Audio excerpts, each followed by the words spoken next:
1 Samuel chapter 13. Saul reigned 1 year. And when he had reigned 2 years over Israel, Saul chose him 3,000 men of Israel, whereof 2,000 were with Saul in Michmash and in Mount Bethel, and 1,000 were with Jonathan in Gibeah of Benjamin. And the rest of the people he sent every man to his tent. And Jonathan smote the garrison of the Philistines that was in Geba, and the Philistines heard of it. And Saul blew the trumpet throughout all the land, saying, "Let the Hebrews hear!" And all Israel heard say that Saul had smitten a garrison of the Philistines, and that Israel also was had an abomination with the Philistines. And the people were called together after Saul to Gilgal. And the Philistines gathered themselves together to fight with Israel, 30,000 chariots, and 6,000 horsemen, and people as the sand which is on the seashore in multitude. And they came up and pitched in Michmash, eastward from Bethaven. When the men of Israel saw that they were in a strait, for the people were distressed, then the people did hide themselves in caves and in thickets, and in rocks, and in high places, and in pits. And some of the Hebrews went over Jordan to the land of Gad and Gilead. As for Saul, he was yet in Gilgal, and all the people followed him trembling.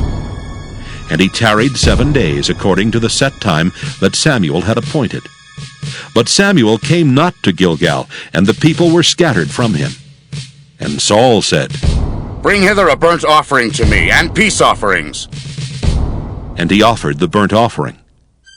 And it came to pass, that as soon as he had made an end of offering the burnt offering, behold, Samuel came, and Saul went out to meet him, that he might salute him. And Samuel said, "What hast thou done?" And Saul said, "Because I saw that the people were scattered from me, and that thou camest not within the days appointed, and that the Philistines gathered themselves together at Michmash. Therefore, said I, the Philistines will come down now upon me to Gilgal, and I have not made supplication unto the Lord.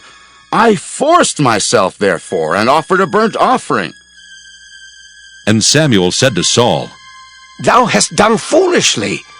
Thou hast not kept the commandment of the Lord thy God, which he commanded thee. For now would the Lord have established thy kingdom upon Israel forever. But now thy kingdom shall not continue. The Lord hath sought him a man after his own heart, and the Lord hath commanded him to be captain over his people, because thou hast not kept that which the Lord commanded thee." And Samuel arose and gat him up from Gilgal unto Gibeah of Benjamin.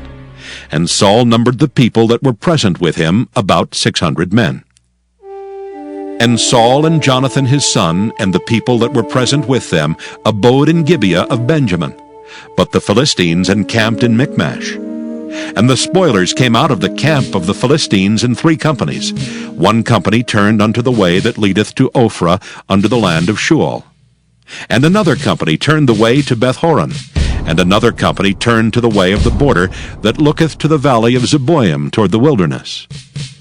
Now there was no smith found throughout all the land of Israel, for the Philistines said, "Lest the Hebrews make them swords or spears." But all the Israelites went down to the Philistines to sharpen every man his share, and his coulter, and his axe, and his mattock. Yet they had a file for the mattocks, and for the coulters, and for the forks, and for the axes, and to sharpen the goads. So it came to pass in the day of battle that there was neither sword nor spear found in the hand of any of the people that were with Saul and Jonathan. But with Saul and with Jonathan his son was there found. And the garrison of the Philistines went out to the passage of Michmash.